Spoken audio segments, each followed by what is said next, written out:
간제학회 등 그 간제 전후의 그 학문과 사상을 연구하는 활동이 상당히 활발하게 벌어지고 있어요. 그러다 보니까 제작 금제공에 대한 연구도 상당히 많이 되고 있고 막 추승도 하고 있는 것 같아요.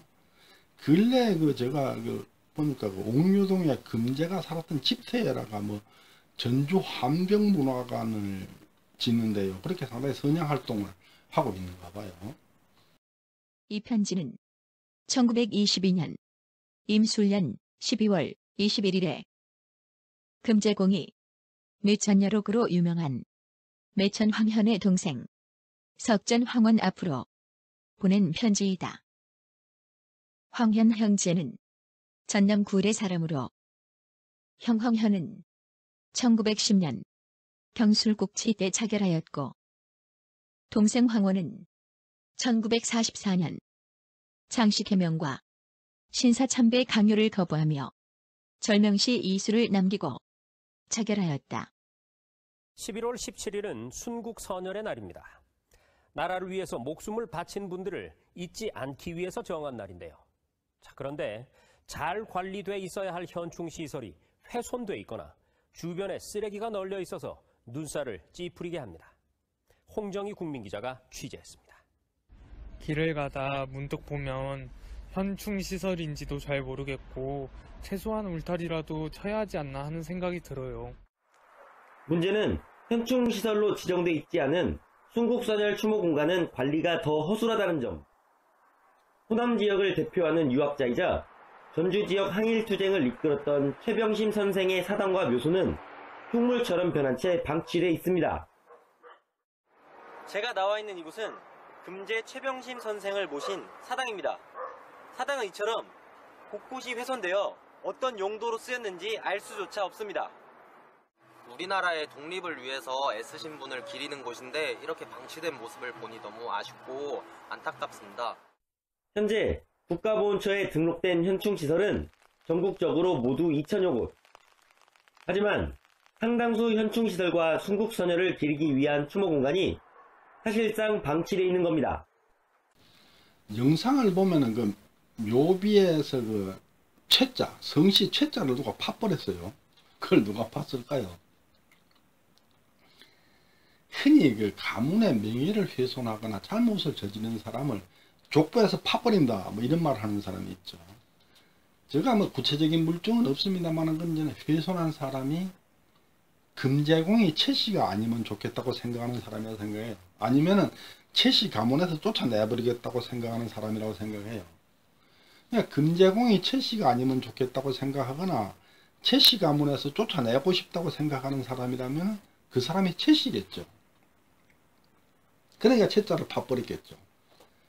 타성인이라면 왜 하필이면 최자를 훼손했겠습니까? 그죠? 근데 제가 볼 때 금제공은 전주 최씨 가문에서 그렇게 미움을 당할 만한 사정이 있습니다. 그걸 제가 설명을 드릴게요. 앞서 그 신라 호족 조상이 물려준 1000년도 넘게 전해오던 유산이 일본 제국주의자들이 그 잠업시험장을 만든다면서 뽕나무밭으로 수용할 때 금제공이 온몸을 내던져서 막았다. 막아서 그 일제 말기쯤에는 되찾았다. 그런 설명을 했었는데, 중랑장공파 분들 옛날 다 돌아가셨지만 그분들한테 얘기를 들어보면 오히려 그 토지를 금제공이 다 팔아먹었다, 이렇게 얘기를 해요. 글쎄요, 지금 그 땅이 그 종중 땅으로 안전해오고 있으니까 금제공이 일제에서 돌려받아 가지고 그걸 다시 팔아먹었는지 그건 제가 모르겠어요. 다시 팔아먹었는지. 어쨌거나 안전하고 있으니까 어딘가로 팔았겠죠. 근데 그걸 참말로 팔아먹었는지 그건 모르겠어요. 근데 제가 예전에 이제 거기에 대해서 중랑장공파고 원로분들한테 물으면은 거기에 대해서 막 엄청나게 붕괴를 하면서 막 금제공을 욕을 해요. 그런 걸 제가 본 적이 있거든요. 제가 볼 때 그분들이 막 엄청나게 붕괴를 하는 걸 볼 때는 그 묘비를 그 훼손하고 남을 정도로 엄청난 적개심을 드러내시는 분들이 많았어요. 대개 그분들의 주장을 보면은 금제공은 종중을 배반하고 사리사욕을 챙겼다, 이렇게 말하는데, 저 그때는 그 이해가 잘 안 갔고 뭐 그런가 보다 했는데 뒤에 제가 쭉 연구를 해보니까 그게 아니에요. 역시 전설을 그대로 믿는 것은 문제가 있는 겁니다. 지금부터 제가 연구를 해서 알아내는 진실에 대해서 설명을 하겠습니다. 제가 처음에 금제공을 소개할 때 문성경계 가문의 묘제 단제 사건 때 그 기폭제가 되었던 동공가승을 소장하고 있던 가문 후손이라 그랬잖아요. 금제공은 그 동공가승을 발견한 동공 최제약의 6세손이에요. 실질적인 그 진실에 접근하기 위해서는 이 얘기를 거기서부터 풀어나가는 게 맞겠어요. 그 비슷한 내용을 제가 시도보호수 제9-002로 풍남동 은행나무를 할 때 다 했으니까 물증은 거기 걸 보시기로 하고, 혹시 궁금하신 분은 풍남동 은행나무를 한번 찾아보세요. 여기서는 말로만 설명하겠습니다. 문성공계와 문열공계 두 가문을 통합을 추진할 때 그 연결고리가 될 만한 물증을 찾지 못해서 결국은 가문을 통합을 못했죠. 근데 그때 가문 통합 실무를 담당했던 중랑장공파 영함종의 의령공 지성파 13세 감찰공 최세영, 이분이 통합을 못하니까 통합하려고 이제 단자를 다 모아놨으니까 그 단자 그걸 이용해 가지고 1686년 숙종 12년 1월 달에 서울서 이제 문성공을 시조로 강의보를 만들었죠. 즉 초성 1권을 만들었죠. 그러니까 초성 1권이 만들어짐으로 해서 문성공계 전주채씨 가문의 범위가 카테고리가 확정이 된 거예요. 그러니까 요까지가 문성공계다 이렇게 된 거예요. 말하자면 문성공계 전주채씨라는 가문이 공식적으로 탄생을 한 겁니다. 그러고 이제 한 주가 60년이 지나서 다시 이제 종중을 주관하고 1743년 영조 19년 걸륭보를 발행을 했어요. 걸륭보가 다시 발행했는데 이거는 이제 가문에서 이제 원래 초성 1권 그 강의보는 개인이 발행했기 때문에 돈이 없어서 붓으로 적어서 이렇게 배포가 됐어요. 몇 권 안 나왔죠. 그런데 걸륭보는 이제 그 가문에서 돈을 많이 들여서 목판 인쇄를 했기 때문에 굉장히 그 많은 책이 만들어졌어요. 그래서 그냥 전국에 있는 그 전체시 가문에 다 배포가 됐어요. 물론 돈 주고 샀겠지만 해도. 그래 이제 전국에 있는 이제 문성공계 전주채씨 가문에서는 시조가 문성공인 줄 알게 된 거예요. 그러니까 그러면 이제 우리 시조가 계시니까 시조 묘를 찾아서 시향을 모시자 이렇게 된 거예요. 그런데 이제 중랑장공파, 소윤공파, 사정공, 자인파, 그 금제공 가문을 중심으로 그 전주 추덕산의 월당공 묘소 아래 맨 밑 그 묘소가 문성공 묘소다 이런 전설이 전해오고 있는 거예요. 추덕산은 그 월당공 최당 이분 후손들의 그 선산이 있는데 그 월당공 묘소가 동쪽을 향해서 있어요. 동쪽을 향해 있는데 그 밑에 정면으로 내려와서 연천공 최덕지 이분 묘소가 있고 여기서 북쪽으로 이제 그 유령공 최덕지 이분 묘소가 있고 이 뒤쪽 그냥 서쪽으로 이제 송해공 최광지 이분 묘소인데 이 삥 둘러서 묘소 형제들 묘소가 같은 등고선으로 이렇게 있어요. 그리고 이제 둘째 아들 그 송파공 최직지 이분은 그 순창 군수로 재직하다가 순창서 돌아가셨는데 묘소가 전해오지 않아요.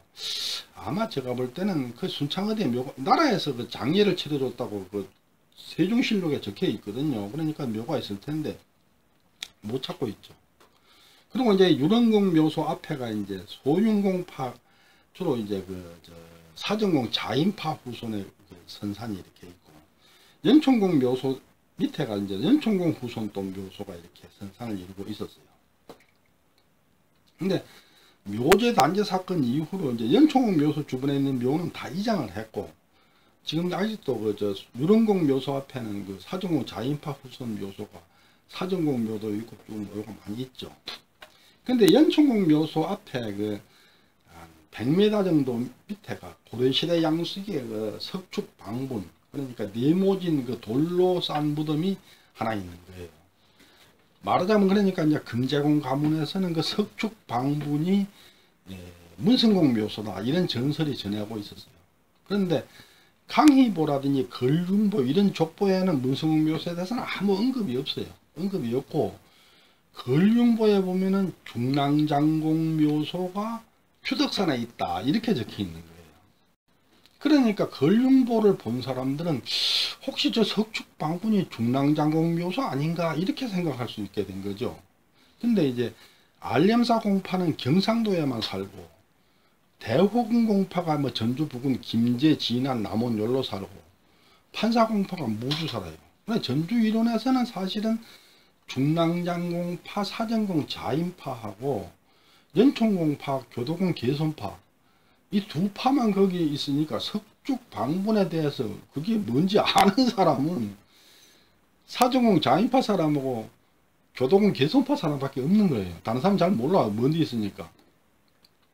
그런데 이제 그 사람들 중에 그 전설을 믿어서 추덕산에 있는 석축 방분이 문성공 묘소니까 거기서 시향을 모시자 그렇게 말하는 사람이 있고, 조상의 묘소는 함부로 단정해서는 안 된다. 그러니까 확실히 근거를 찾아서 해야 된다. 이렇게 또 말하는 사람이 있어요. 그런데 주로 그 묘소를 함부로 단정해서는 안 된다는 사람들은 그 공부를 많이 하는 그 지식인들이에요. 그러니까 이제 지식인들, 그 종중을 끌어나가는 사람들 되게 지식인들이잖아요. 이 지식인들은 가령 그 석축 방분이 문성공 묘소가 맞다 하더라도 확실한 물증이 없다면은 그걸 단정해서는 안 된다. 이렇게 된 거예요.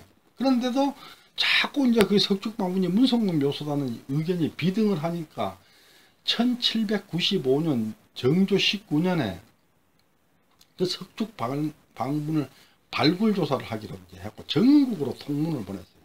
통문을 보내가지고 그 이제 발굴을 할 테니까 와서 참관을 해달라. 왜 그랬냐면은 이걸 몇 명이서만 발굴하고 이거 묘소 아니다 그러면은 인정을 안 해줄 것 같으니까, 워낙 그 이제 논란이 많아질 것 같으니까 다 모든 사람 보는 앞에서 발굴해야 확실하게 명확해질 것 같잖아요. 그래서 그렇게 했는데 1796년 정조 20년에 전국에서 종중 대표들이 모인 하에 그 발굴 조사를 했어요. 묘소 파서 해보니까 아무것도 없어요. 유물이 한 개도 없고 그 시체를 묻는 광 위에 넓은 돌이 하나 덮여 있는 것밖에 없어요. 그 아무것도 없는 거예요. 그러니까 이제 문성 대종에는 그 석축 방분을 원래대로 복원을 해놓고요. 이게 이제 문성공 의총이다. 그러니까 의총이란 뭐냐면 의심나는 무덤. 그러니까 이게 문성공 묘소일지도 모르는 무덤이다 하는 걸로 이제 정의를 해서 보존하기로 하고, 거기에서 북쪽으로 한 300m 떨어진 데다가 제단을 쌓고 이제 거기서 제사를 지내게 된 거죠. 이제 그래가지고 1797년 정조 21년 다음에죠. 3월 3일 날로 이제 단제로 처음으로 문성공 이제 시향을 모신 거예요. 그게 처음 모신 거예요.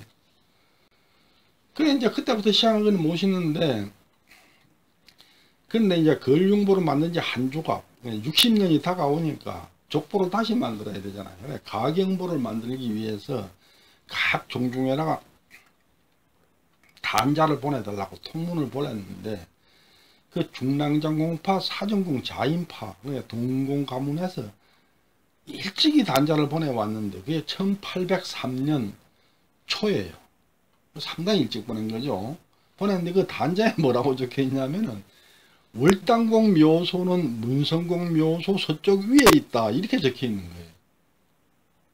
그러니까 말하자면 동공 가문의 그 전설로 전해오는 얘기를 단자에다 적어낸 거예요.